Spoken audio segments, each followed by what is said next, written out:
নৌকার উপর লাঞ্চ, মন ভালো করা প্রাকৃতিক পরিবেশ, রুম না নিয়ে রিসর্টের মজা।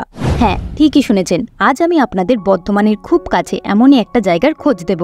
বর্ধমান স্টেশনে নেমে বাস বা টোটো ধরে চলে যেতে হবে তেলিপুকুর। সেখান থেকে বাঁকুড়া যাবার যে কোনো বাস বা টোটো ধরে নামতে হবে দইচাঁদা স্টপেজে। আর এখান থেকে মাত্র 5 থেকে 6 মিনিটের হাঁটা পথ ধরে পৌঁছে যাবে অরণ্য রিসর্টে। তো অপেক্ষা কিসের, চলো ভিতরে যাওয়া যাক। ভিতরে ঢুকেই ডান দিকে রয়েছে একটা ছোট্ট পার্ক।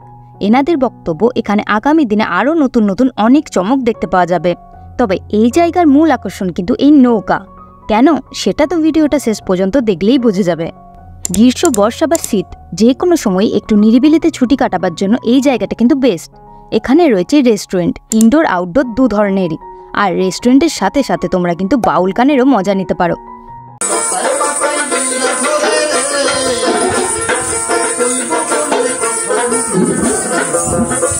চারিদিকে গাছে ভরা, একদম আগেকার দিনের গ্রাম বাংলার ছবি ফুটে উঠেছে। আর এখানে এইভাবে শেডের নিচে করা রয়েছে বসার জায়গা। এখানে বসে তোমরা চারিদিকের ভিউটা এনজয় করতে পারো। তাছাড়া কিন্তু ফটো তোলার জায়গাও করা রয়েছে। আর এই সাইডে আছে কটেজগুলো, যেগুলোই শীতকালে কিন্তু অনেকেই দূর দূরান্ত থেকে আসে থাকতে। তার জন্য আগে থেকে বুক করতে হয়। আর হ্যাঁ, এখানে ঢোকার টিকিট কিন্তু 30 টাকা মাথা পিছু। এই এত বড় পুকুরটার চারিদিকে গাছ লাগানো রয়েছে, আর বসার জন্য এরকম ছোট ছোট মাচা করা রয়েছে। আপনারা চাইলে রিসর্ট ম্যানেজমেন্টের কাছে কথা বলে এখানের বাগানে লাগানো সবজি ওনাদের দিয়েই রান্না করে খেতে পারেন। তার জন্য অবশ্যই আলাদা চার্জ দিতে হবে। ওনারা এখানে অনেক সবজি চাষ করেন, যেমন বেগুন, কাঁচকলা, ঢেঁড়স, আলু, নানান ধরনের শাক, আরও অনেক কিছু। শুধু সবজি না, এখানে কিন্তু অনেক ধরনের ফুলও রয়েছে। শীতকালে এই জায়গাটা নতুন সাজে সেজে ওঠে। তার কারণ লোকের ভিড়। এখানে ভিতরে তোমরা চাইলে পিকনিকও করতে পারো। তার জন্যও কিন্তু আলাদা করে টিকিট কাটতে হবে। বাচ্চাদের জন্য রয়েছে পার্ক। সব মিলিয়ে জায়গাটা কিন্তু দুর্দান্ত। তো অনেক ঘোরাঘুরির পথ চলে এলাম একটু পেট পুজো করতে। এখানে বসতেই আবারও মনে পড়ে গেল আগেকার দিনের কথা।